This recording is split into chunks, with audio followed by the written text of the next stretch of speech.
I can confirm that the Metropolitan Police Professional Standards team came to Gibraltar and undertook an investigation on behalf of the Royal Gibraltar Police. Subsequent to that investigation and in liaison with the Director of Public Prosecutions, they have come to the conclusion that there are no grounds to take this investigation into a criminal investigation.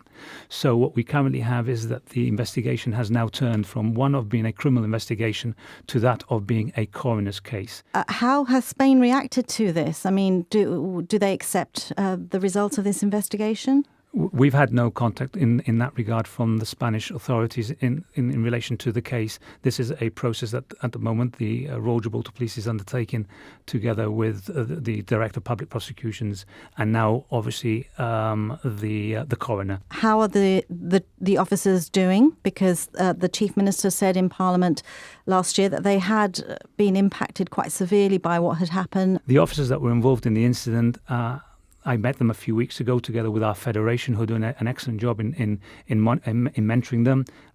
They're not in a good place, no. And I won't talk too much about it because it's unfair to do so.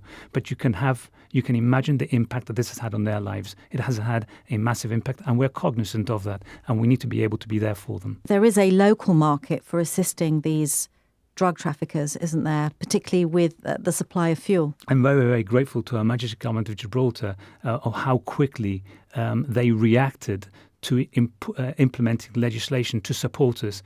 And thankfully, we haven't had any detections since the legislation was implemented. So extremely grateful to So you think that it's had an effect already? Well, of course, what the Royal Gibraltar Police and as other law enforcement agencies need is those tools to be able to fight crime. Has the pandemic affected the trade in any way?